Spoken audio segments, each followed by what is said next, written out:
नमस्कार, welcome back दोस्तों। कैसे हो आप सभी लोग? दोस्तों ऑल इज वेल। अब सब कुछ ठीक चल रहा है, सब कुछ ठीक हो चुका है और हम भी वापस आ चुके हैं आप लोगों के साथ में। अब यहां से सारी वीडियोस आपको मिलने वाली है। कल से WPL भी आपको मिलेगा। इसके बाद जो भी इंडिया का मैच होगा, जो भी अंतरराष्ट्रीय मैचेस होंगे ना, वो सब आपको दिए जाएंगे। मतलब कुल मिलाकर आपको पूरी इंफॉर्मेशन क्रिकेट की, क्रिकेट के प्लेयर्स की और टीम्स की सब कुछ मिल जाएगी। आज से फैंटेसी टैलेंट अप के साथ में आप दोबारा से जुड़ जाइए।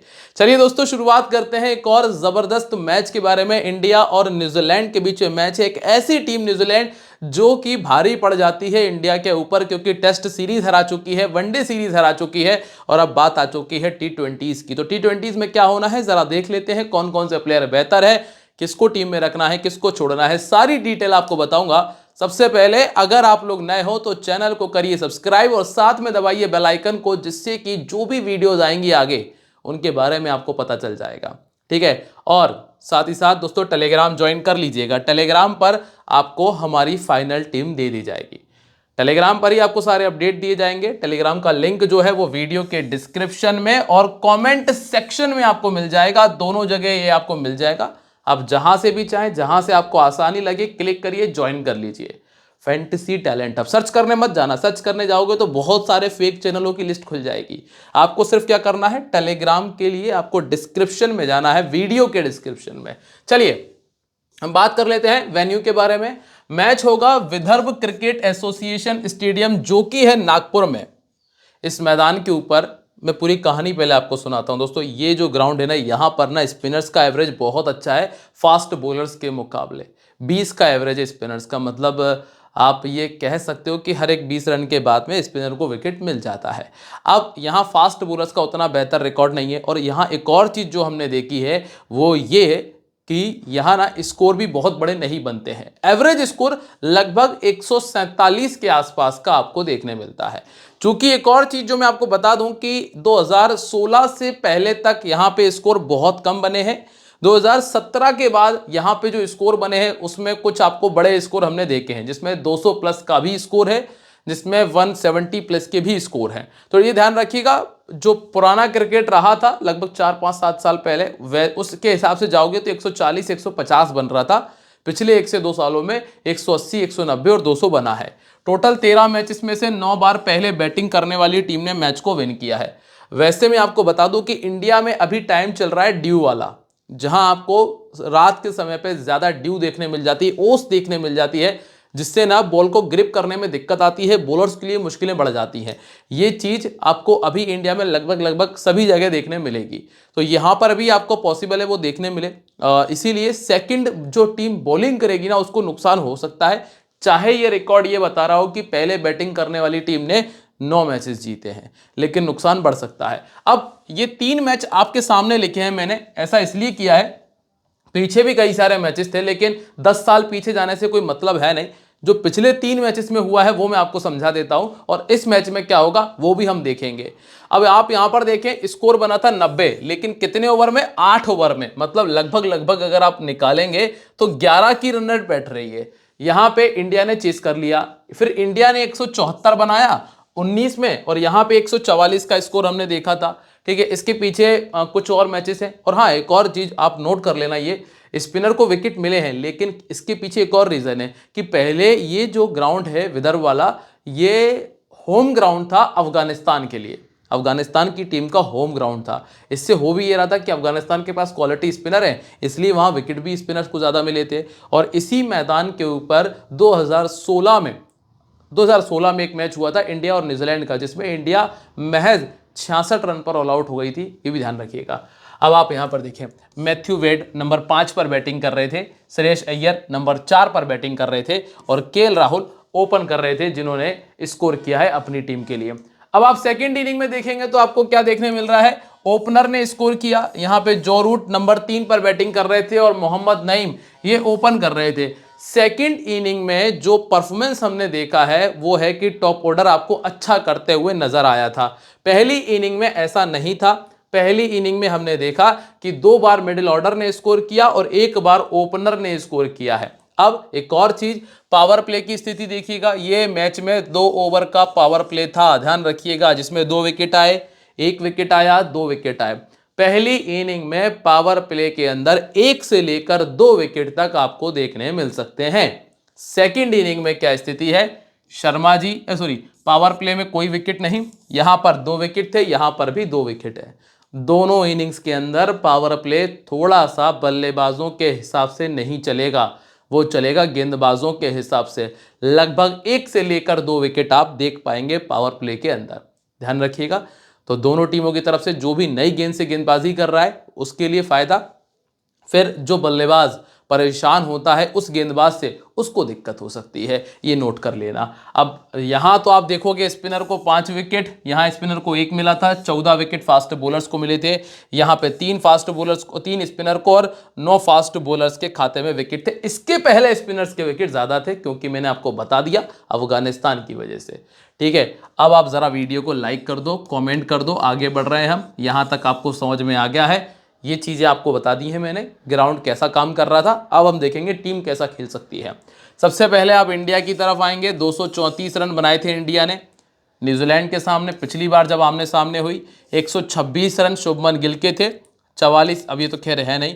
हार्दिक पांड्या के 30 रन और 4 विकेट थे, अर्शदीप को 2 मिले थे, अर्शदीप ने यहां भी 2 विकेट निकाले। सूर्य कुमार के 26 रन थे और डायरन मिचेल, एकमात्र प्लेयर जो इंडिया को परेशान कर रहा है अभी वो है डायरन मिचेल, 30 रन। यहां पे किसी भी खिलाड़ी ने 15 रन नहीं बनाए थे, इसीलिए वो रिकॉर्ड लिखने का फायदा भी नहीं, 15 रन देखकर करेंगे भी क्या हम, तो इसलिए मैंने वो रिकॉर्ड लिखा ही नहीं। और सभी को 1-1 विकेट मिला था, तो वो भी कोई विशेष फायदा नहीं है।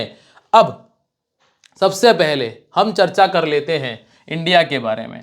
अभिषेक शर्मा, संजू सैमसन, सूर्य कुमार यादव, ईशान किशन, हार्दिक पांड्या। चूंकि तिलक वर्मा अभी नहीं है तो ईशान किशन नंबर 4 खेल सकते हैं। हार्दिक पांड्या, अक्षर पटेल, रिंकू सिंह और शिवम दुबे आपको नजर आ सकते हैं। टीम के पास बॉलिंग में कौन कौन है, अर्शदीप जो कि आपको पावर प्ले और डेथ ओवर में बॉलिंग करते हुए नजर आएंगे। बुमराह जनरली आपको डेथ ओवर में ज्यादा गेंदबाजी करेंगे, पावर प्ले में 1 ओवर डाल सकते हैं, क्योंकि पांड्या भी पावर प्ले में आते हैं। और वरुण चक्रवर्ती आपको मिल जाएंगे 1 ओवर पावर प्ले में डालते हुए। ऐसा होगा जैसे पहला ओवर अर्शदीप या फिर पांड्या, फिर 1 ओवर और अर्शदीप का आएगा, पांड्या का 1 ओवर आएगा, 1 ओवर बुमराह का आएगा, 4 ओवर निपटेगा, 1 वरुण चक्रवर्ती का जाएगा, और पॉसिबल है कि पांड्या ही 1 ओवर और डाल दें। अब इस मैदान पे इंडिया का बल्लेबाजी रिकॉर्ड बहुत ही गंदा रहा है अभी तक जिन्होंने मैच खेले हैं, क्योंकि सूर्य कुमार ने 2 मैच खेलकर सिर्फ 1 रन बनाया, हार्दिक पांड्या ने 3 मैच खेलकर सिर्फ 12 रन बनाए, अक्षर पटेल का तो 0 है और शिवम दुबे ने 9 रन बनाए। मतलब 1-1, 2-2 मैचेस खेले हैं, लेकिन जितने मैचेस खेले हैं उसमें रिकॉर्ड इंडिया का गंदा था। बॉलिंग में रिकॉर्ड ठीक है, अक्षर पटेल के पास 5 विकेट हैं, शिवम दुबे के पास में 3 विकेट हैं और बुमराह के पास में इस मैदान पर 4 विकेट हम पहले देख चुके हैं। अब आप आ जाइए सीधा अभिषेक शर्मा जी पे। दोस्तों अब लॉजिकली बात करेंगे, कुछ हम हमारा प्रेडिक्शन रखेंगे, क्योंकि टीम अगर आप रिकॉर्ड उठाकर देखोगे ना तो सभी के रिकॉर्ड बहुत अच्छे हैं। ठीक है, सबसे पहले बात करते हैं शर्मा जी के बारे में। शर्मा जी टीम में जरूरी हैं, क्योंकि अगर 10 गेंदें खेलते हैं, 25-30 करते हैं, रिस्क रहता है, तो शर्मा जी को नहीं छोड़ सकते आप। अगर आप परेशानियों की बात करें, कोई कमजोरी नहीं है। सामने वाली टीम के 2 बॉलर हैं, एक Jacob Duffy, Matt Henry, power play में गेंदबाजी करेंगे, वो उनमें से जैकब डफी ज़्यादा परेशान कर सकते हैं और बाकी दिक्कत नहीं है। अभी के लिए अभिषेक शर्मा टीम में है, लगभग आराम से, बहुत आराम से 30+ के स्कोर की उम्मीद मैं करके चल रहा हूं। चूंकि पावर प्ले में 1 विकेट आ सकता है, उसका ध्यान रखिएगा। अब इन्होंने ना पहली इनिंग में ज्यादा अच्छा खेला है, तो अगर हम इनके परफॉर्मेंस की बात करेंगे तो पहली इनिंग में ज्यादा अच्छा आ सकता है। दूसरा नाम आपको मिलेगा संजू सैमसन का। संजू सैमसन को राइट आर्म मीडियम ने 6 बार आउट किया है। कितनी गेंदों में? 86 गेंदों में। सामने वाली टीम पे 2 राइट आर्म मीडियम और दोनों बहुत अच्छे हैं, जैकब डफी और मैट हेनरी। ठीक है, वैसे तो नीशम भी है, पर वो ऊपर नहीं करते गेंदबाजी, वो मिडिल ओवर और डेथ ओवर में आएंगे, तो ये आपके लिए आप देखने मिल रहा है। अब इनका क्या है, पहले बैटिंग करते हुए लगभग 34 का एवरेज इनका है, पहले बैटिंग करते हुए इन्होंने भी अच्छा किया है। हाल फिलहाल में विकेट कीपर के तौर पे संजू सैमसन और बैटिंग के तौर पे अपना अभिषेक शर्मा, दोनों बेहतर ऑप्शन है। नंबर 3 पर आपको मिलते हैं सूर्य कुमार यादव, जिनका पिछला 1 साल बहुत गंदा गया है, बहुत ही ज्यादा गंदा हमने इनका पिछला 1 साल देखा है, जहां पर आपको देखने मिलता है 21 का एवरेज और न्यूजीलैंड के सामने है इनका 47 का बैटिंग एवरेज। 1 सेकंड के लिए रुकिएगा मित्रों। अब आप आ जाइए यहां पे। न्यूजीलैंड के सामने 8 इनिंग में इनका 47 का एवरेज, जिसमें 150 100 है। लेकिन अभी दिक्कतें पता है क्या आ रही हैं? दिक्कतें ये आ रही हैं कि अभी सूर्य कुमार यादव का गेम बहुत सारे लोगों ने कैच किया, जिसकी वजह से सूर्य कुमार यादव थोड़ा सा फंस रहा है। ठीक है, अब आप यहां देख सकते हैं राइट आर्म फास्ट बॉलिंग के सामने 10 बार आउट हो गए 70 गेंदों के अंदर। सामने वाली टीम पे ऐसा कोई बहुत फास्ट बॉलर नहीं है, लॉकी फर्गसन अगर खेलते तो वो दिक्कत करें। इसके बाद राइट आर्म मीडियम के सामने भी 12 बार आउट हो गए, एवरेज सिर्फ 17 का है। हालांकि फास्ट बॉलिंग के मुकाबले रिकॉर्ड फिर भी अच्छा है। अब आप देखेंगे लेफ्ट आर्म फास्ट बॉलिंग के सामने ये 5 बार आउट हो चुके हैं। बस गनीमत यह है कि सामने वाली टीम में कोई लेफ्ट आर्म मीडियम नहीं खेल रहा है। तो कुल मिलाकर मैं इतना ये कह सकता हूं आप लोगों से कि ये जो प्लेयर है अपने सूर्य कुमार यादव, इस मैच के लिए थोड़े से रिस्की प्लेयर है। तो मैं सूर्य कुमार यादव को अपनी टीम में नहीं दे रहा हूं जगह, क्योंकि मैं एक मैच उनको देखना चाहता हूं कि क्या फॉर्म वो बरकरार कर रहे हैं पुरानी वाली या कुछ अलग बदला है। इसके बाद आप देखोगे ईशान किशन रिसेंटली बहुत अच्छा खेला है, बहुत अच्छा खेला डोमेस्टिक क्रिकेट में। और लेकिन वहां का बैटिंग ऑर्डर, यहां का बैटिंग डाउन, वहां के बॉलर और यहां के गेंदबाज, जमीन आसमान का फर्क है। इसीलिए मैं इनको भी अभी रोक के चलूंगा, एक मैच में इनको भी देखना चाहूंगा। ऑफ स्पिन के सामने बिल्कुल फंसे हैं, 5 बार आउट हुए 60 गेंदों में 5 बार, और लेफ्ट आर्म के सामने भी 5 बार आउट है। यहां पर आपको मिल जाएंगे ऑफ स्पिनर जो इनको थोड़ा सा परेशान कर सकते हैं। ठीक है, ईशान किशन अभी मेरी टीम में नहीं है, न्यूजीलैंड के सामने इनका रिकॉर्ड गंदा है। अब अगला नाम आएगा हार्दिक पांड्या का। पांड्या जी को छोड़ना बेवकूफ़ी है। क्यों बेवकूफ़ी है? एक तो बैटिंग करेंगे प्लस आपको बॉलिंग देंगे 3 से 4 ओवर पूरे। ठीक है, यहां क्या स्थिति बनी थी? विकेट आया 50 भी किया। स्पेशली जब जब टीम पहले बैटिंग करे तो कैप्टनसी की प्राइम चॉइस में ही रखिएगा। कारण क्या है? बैटिंग भी आती है, दूसरा आपको 3 ओवर की गेंदबाजी भी देते हैं, इसीलिए ये प्राइम चॉइस बनते हैं जब टीम पहले बैटिंग करती है। इसके बाद अगला नाम है अक्षर पटेल। अक्षर पटेल को रख सकते हो क्योंकि बैटिंग ईशान किशन और सूर्य कुमार यादव पे मुझे बहुत ज़्यादा भरोसा है नहीं, बैटिंग में ऊपर प्रमोट हो सकते हैं, तो पटेल आपके काम आ सकते हैं। अगर आपको पटेल को टीम में नहीं रखना है तो फिर आप चाहें तो ट्राई कर सकते हैं ईशान किशन को। ठीक है, 43 इनिंग में 48 विकेट हैं, पहले बॉलिंग में या फिर सेकंड बॉलिंग में, दोनों में इनका रिकॉर्ड काफ़ी अच्छा है। इसके बाद आते हैं शिवम दुबे। शिवम दुबे की अगर हम बात कर लेते हैं तो ओवर मिलता है इनको, लेकिन सिर्फ ओवर के लिए रिस्क नहीं लिया जा सकता, इसलिए ये टीम से बाहर है। एक आपको रिंकू सिंह मिलेंगे, इनका बैटिंग आ जाए वही बहुत बड़ी बात है, तो इनको भी अभी टीम में नहीं रख रहे हैं। अब आते हैं गेंदबाजी में। सबसे पहला नाम अर्शदीप सिंह। क्या किया? 29 इनिंग में 51 विकेट है। भैया लेफ्ट आर्म बॉलर है और पसंद करते हैं न्यूजीलैंड के सामने बॉलिंग करना। 9 विकेट है, पहले बॉलिंग करते हुए 11 में 22, सेकंड में 18 में 29। आपको बता दूं कि जो सामने टीम है उसके कम से कम 2 से 3 प्लेयर ऐसे हैं जो लेफ्ट आर्म बॉलर नहीं खेल पाते, तो उनका फायदा इनको सीधा सीधा मिल सकता है। तो कम से कम 2 विकेट तो मुझे नजर आते हैं पहले बॉलिंग में। स्पेशली बुमराह 26 में 37 विकेट है। पिछला एक साल उतना अच्छा नहीं गया, मात्र 11 विकेट ज्यादा निकाले, उसमें भी सेकंड बॉलिंग ज्यादा अच्छी थी, पहले बॉलिंग में अच्छा नहीं कर पाए। अच्छा नहीं कर पाए या करने नहीं दिया, ये 2 अलग अलग चीजें। कैसे? मैं आपको बता जाऊं।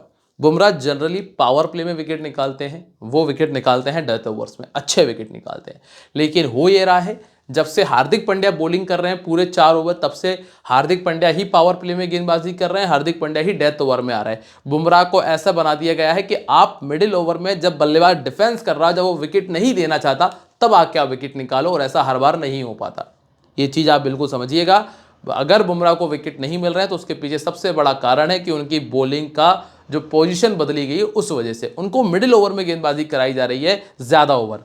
पावर प्ले में पहला ओवर लेके आते हैं, चांस ज़्यादा होते हैं, बल्लेबाज आता है बिना सेट हुए, वहाँ आउट होने के चांस ज़्यादा होते हैं। डेथ ओवर में बल्लेबाज हिट करता है, वहाँ चांस ज़्यादा होते हैं। लेकिन आजकल ये डाल रहे हैं 5वां ओवर डालते हैं, फिर एक 11वां 12वां ओवर लेकर आते हैं, फिर आते हैं इनके सीधे डेथ में ओवर। ये हमें देखने मिलता है जनरली। और वरुण चक्रवर्ती 31 में 55 विकेट इनके पास हैं। ये तो ऑलराउंडर है, सभी पोजीशन में अच्छा करते हैं, तो इनको आप टीम में रख सकते हो। अब आप देखें जरा, Robinson, Conway, Rachin Ravindra, Daryl Mitchell, Glenn Phillip, Mark Chapman, Neesham, Santner, Henry, Sodhi और जैकब डफी हैं। हेनरी और डफी नई गेंद से मिलेंगे। डेथ ओवर में आपको नीशम मिल जाएंगे, डेथ ओवर में आपको एक एक ओवर हेनरी और जैकब का भी मिल जाएगा। अब आप यहाँ पे देखें कॉनवे का पिछला एक साल अच्छा नहीं है, इंडिया के सामने भी ऐसा कोई बहुत खतरनाक रिकॉर्ड नहीं है, 120 का स्ट्राइक रेट है, इसीलिए ये मेरी टीम में अभी नहीं है। ज़्यादातर लोगों ने रखा है, पर मैं अभी इनको बाहर कर रहा हूं। और दोनों इनिंग का रिकॉर्ड भी एवरेज ही है। लेफ्ट आर्म मीडियम नहीं खेल पाते हैं, 5 का एवरेज है, मात्र 5 का एवरेज, सॉरी 5 बार आउट हो चुके, मात्र 7 का एवरेज है। और अर्शदीप सिंह आएंगे स्टार्टिंग में ही ओवर लेकर, तो ये फायदा उनको मिल जाएगा। मैंने आपको बताया ना, कुछ प्लेयर ऐसे हैं जो लेफ्ट आर्म नहीं खेल पाते, उसमें एक नाम है टिम रॉबिन्सन का। टिम रॉबिन्सन रिसेंटली निकल कर आए हैं न्यूजीलैंड के जबरदस्त बल्लेबाज के तौर पे, लेकिन उनके परफॉर्मेंस ऐसे हैं कि अभी आप देखोगे तो उनको छोड़ नहीं पाओगे। 31 का एवरेज है, पहले बैटिंग करते हुए 250 100 बनाया है, अच्छा प्लेयर है, बस लेफ्ट आर्म के सामने फंसा है। तो अर्शदीप सिंह के पास में मौके हैं कि वो नई गेंद के साथ में विकेट निकाल लें।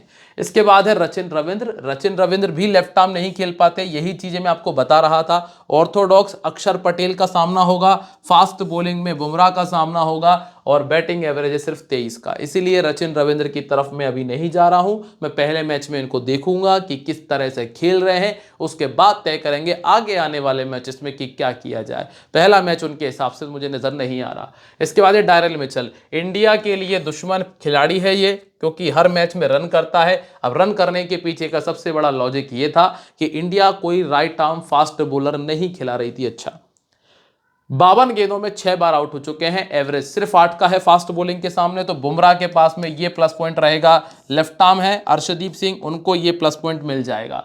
इसके बाद है ग्लेन फिलिप। ग्लेन फिलिप दोस्तों भरोसेमंद प्लेयर नहीं है, 27 का बैटिंग एवरेज है। हाल फिलहाल में ग्लेन फिलिप पे थोड़ा सा विचार किया जा सकता है। इसके बाद है मार्क चैपमैन। चैपमैन का बैटिंग डाउन नीचे है, बैटिंग आ जाएगी पर उतना बेहतर ऑप्शन नहीं है, स्पिन के सामने फंस जाएंगे, तो मार्क चैपमैन की तरफ मैं नहीं जा रहा हूं। इसके बाद आपको मिलते हैं सेंटनर। सेंटनर ने उतने विकेट नहीं निकाले पिछले एक साल में, 27 इनिंग में मात्र 25 विकेट हैं, जिसमें पहले बॉलिंग करते हुए 13 और सेकंड बॉलिंग करते हुए 12 विकेट हैं। बैटिंग प्लस बॉलिंग के भरोसे आप चाहो तो ट्राई कर लेना, लेकिन मैं ज्यादातर भागूंगा नीशम के पीछे, क्योंकि नीशम का पिछला एक साल बहुत अच्छा गया है, 15 में 20 विकेट हैं, और जब इन्होंने पहले बॉलिंग की है तो और ज्यादा अच्छा किया है। इसलिए पहले बॉलिंग में मैं जिमी नीशम के पीछे जाने वाला हूं। ठीक है, इसके बाद अगले जो कुछ नाम है उसमें ईस्ट सोडी है, 25 में 31 विकेट इनके पास है। इंडिया के सामने 20 में 25 है, हाल फिलहाल में ऐसा कुछ खास किया नहीं। और रही बात मैट हेनरी की, तो दोस्तों 17 में 25 विकेट है। अब ज़्यादातर लोग इनके पीछे भाग रहे होंगे, लेकिन एक नाम मैं आपको बताऊंगा जैकब डफी का, जिन्होंने 26 में 43 विकेट निकाले हैं, ऑलमोस्ट डबल विकेट है। पहले बॉलिंग करते हुए भी कमाल है, सेकेंड बैटिंग बॉलिंग करते हुए भी कमाल है, इसलिए मैं जैकब डफी को अपनी टीम में रखने वाला हूं। ठीक है, सारी चीज़ें समझ में अगर आ गई हो तो वीडियो को लाइक कमेंट शेयर कर दीजिएगा। आने वाली जो वीडियोस है उनमें तभी तो मुलाकातें हो पाएंगी। अब यहाँ पर देखें भैया, शर्मा जी, पंड्या, डायरल मिचेल, ये कैप्टन वाइस कैप्टनसी के लिए कमाल चॉइस है। अर्शदीप क्योंकि लेफ्ट आर्म से फंस रहे हैं कुछ प्लेयर, जैकब डफी क्योंकि रिकॉर्ड अच्छा है, अक्षर पटेल क्योंकि बैटिंग बॉलिंग आपको दोनों देंगे अगर ऐसा होता है कि ऊपर से कॉलैप्स हो जाती हैं टीमें। तो भैया स्थिति क्या है, संजू सैमसन और शर्मा जी हैं, अक्षर और हार्दिक हैं, ग्लेन फिलिप लिए, Tim Robinson, Daryl Mitchell, Jimmy Neesham, Jacob Duffy. अब आप चाहो तो फिलिप के स्थान पे कोई भी दूसरा प्लेयर इस्तेमाल कर सकते हो। ठीक है, ये एक चेंज आप कर सकते हैं। वरुण चक्रवर्ती और अर्शदीप सिंह को मैंने टीम में रखा हुआ है। आप कहोगे बुमराह क्यों नहीं है, बुमराह को मैं रखता, लेकिन बुमराह के साथ नाइंसाफ़ी हो रही है। बॉलिंग सही जगह पर दी जाए तो विकेट ज़्यादा मिल जाएंगे, नहीं तो मैक्सिमम 2 विकेट निकालेंगे और 2 विकेट को हम कवर कर सकते हैं। तो ये चीज़ आप समझिएगा। मिलूंगा दोस्तों मैं आप लोगों से अपनी अगली वीडियो में एक बार फिर, तब तक के लिए बाय, जय हिंद, जय महाकाल, अपना ध्यान रखना, मिलते हैं।